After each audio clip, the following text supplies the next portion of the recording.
மனமாற்றத்தை உருவாக்குகிறவர் ஆண்டவர்.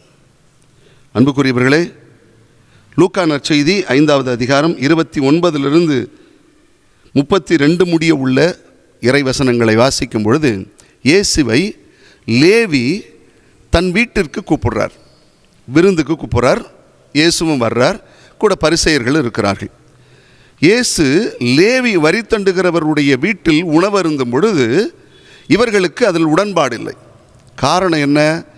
இவர்கள் பாவிகளோடு இருக்கிறாரே, பாவிகளோடும் வரி தண்டுகிறவரோடும் இருக்கிறாரே, இவருக்கு ஒன்றுமே புரியலையா அப்படிங்கிற ஒரு கேள்வி வைக்கிறார்கள். அப்போதான் ஆண்டவர் இயேசு சொன்னுகிறார், அவர்களுக்கு மறுமொழியாக, நோய் அற்றவருக்கல்ல, நோய் உற்றவருக்கே ஆண்டவர் தேவை.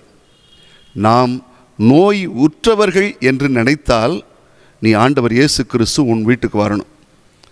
இல்லை எனக்கெல்லாம் எதுவுமே கிடையாது, நான் நிறைவாக இருக்கிறேன் என்றவனுக்கு ஆண்டவர் இயேசு தேவைப்படாது. என்றைக்குமே அப்படி தான். நீ முழுமையாய் நிறைவுற்றவன் என்று நினைத்து கொண்டால் இயேசு உனக்கு தேவைப்பட மாட்டார். இல்லை, நான் குறைவுள்ளவன், நோயுற்றவன், ஆண்டவர் இயேசு எனக்கு தேவை என்றால் உனக்கு ஆண்டவர் தேவை. அப்படி என்ற சூழ்நிலை நீ நினைத்து விட்டால் ஆண்டவர் உன் வீட்டு வாசப்படி மிதிப்பார். உன் வாட்சப்படி மிதிச்சிட்டார்னு வச்சுக்கோ, உன் வாழ்க்கையில் என்னைக்கும் நீ என்றும் நலமாய் வாழ்வாய். அதனால் இயேசுவை வீட்டுக்கு கூப்பிடுங்க. இயேசு வீட்டுக்கு வந்தார்னா உனக்கு எல்லா நலமும் கொடுப்பார்.